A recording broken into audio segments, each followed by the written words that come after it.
Hello, my name is Dr. Annie Gallie. I'm a life coach and family physician. Thank you so much for being here. I am going to review overwhelm today.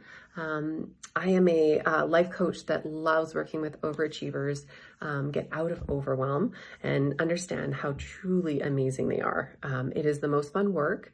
I find that examining our thoughts, our feelings, and our actions can really show us how we're showing up in our lives, what results we're getting now, and how we can shift into the alternative and living a more intentional, purposeful life. That's it. I mean, those are all catchphrases, but really it's just like enjoying your life more. That's it. Okay. You don't need to know what you want. Okay. Sometimes, often clarity comes with action. Okay. It's another one I love.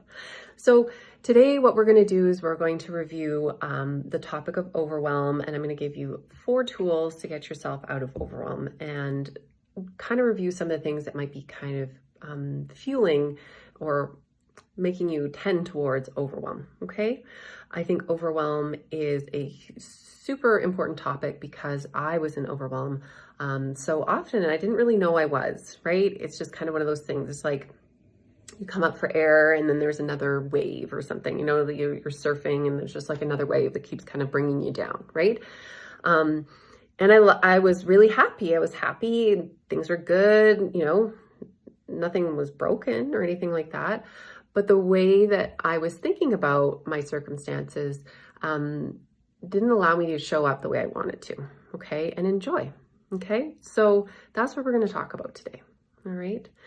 So overwhelm in itself, I think the definition is to bury or drown beneath a mass. And it sounds very dramatic, but I mean, it kind of feels that way, right? It feels like there's no other answer, that you'll never get to the top, that it's just kind of coming down on you, right? There's no answers. You're stuck. I don't know. It's just like this feeling. I always used to get it in my chest. Okay. And sometimes I still do. And if I'm not paying attention or not doing my thought work, then I can slip into that as well. And so today we're just going to go over some tools that you can use so that you don't have to feel that way. Okay. I think one of the things that I should touch on is that there's 2 other kind of attributes that really perpetuates or it's like a risk factor for people to become overwhelmed. So if you are a people pleaser, so you want to make sure everyone else is happy, everyone else is good, you're saying yes to everybody because you want to make sure that they are happy, their emotions are taken care of, then that is a risk factor for overwhelm. The other one is this all or nothing thinking. Like if I don't do it this way, then it's wrong or bad, or I'm a terrible person or whatever, right? It has to be one way or I can't, or it's not gonna work. Okay. So there's just like kind of like things to think about in the background. Okay. Obviously overwhelm is a large topic and I'm just kind of touching the surface here, but these tools really do help me when I am in overwhelm or when my clients are as well. Okay. So the first things first is you kind of start to become aware that you are overwhelmed. And sometimes that's like a big step for anybody, right? Like, what is the emotion I'm feeling, right? Like, we don't get this kind of education in elementary school. You know what I mean? So that's kind of the first thing, is becoming aware of where you are. Now, step 1 is to write out the list. Okay. I find that with overwhelm, there's always a list attached. Okay.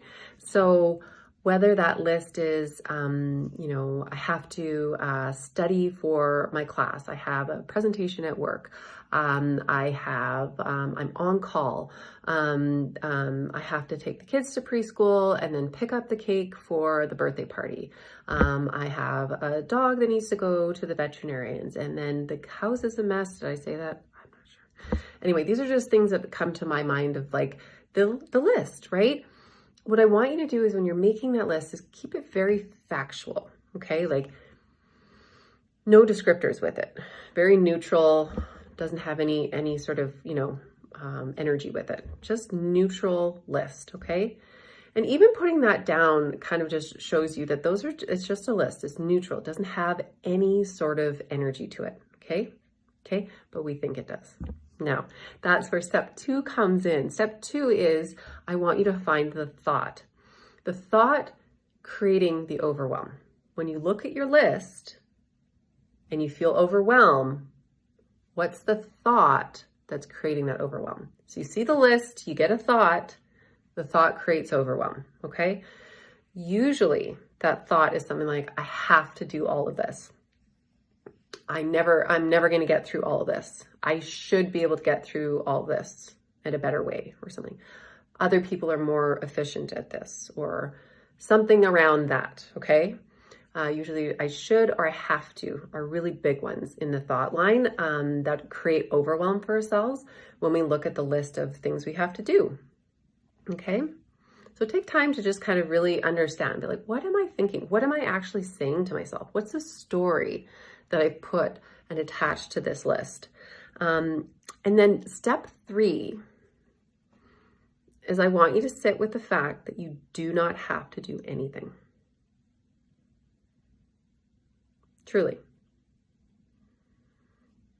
Everything on that list, you don't have to do any of it. What if you really just believe that? Pick up kids from daycare. Okay, well, do you? Can you get your husband to do it? Can you get a neighbor to do it? Right? Like, have to keep that house clean. All right, let's examine that. You have to? Okay, what's the alternative? What else is true? Those are really nice questions to ask yourself there. What else is true, right? And you're going to have some dissonance, right? Because you're going to be arguing with me in your head. Your brain is going to say like, no, I have to do this. I have to do this. Like, no, like, that's fine. Just let your brain have that freak out. Don't worry about it. Nothing's gone wrong. And start asking like, what else is true? I don't have to do any of this, right? Step 4, I want you to, instead of having the I have to or I should thought, change it to I choose to. I am choosing to have kids. At some point along the way, I chose to have kids. I chose to put them in preschool. I am choosing to go pick them up, right? I am choosing to have a presentation for work. I choose all of these beautiful, abundant, wonderful things that you get to do, right? Because whenever I looked at my list, it was always like amazing things, like having a birthday party that I could afford a cake to give to my kid, or that I bought him a bike or something like that. And that would create overwhelm. And the actual act of it is like beautiful. I get to, I choose to, I get to are so much more powerful. And what I want us to understand is the empowerment that gives us. I choose to, I get to. And it just has that small shift in your head that I get to do this. And I don't have to be in overwhelm if I don't want to, right? Because the thought is what's keeping me there. The thought saying I have to creates that overwhelm. But when I have a thought, I choose to or I get to, what is that feeling? I don't know. It feels like opportunity. It feels calm. It feels good, I don't know. And I think taking back our power, that our life is a choice and the way we show up is a choice and how we think is a choice, it's really empowering, right?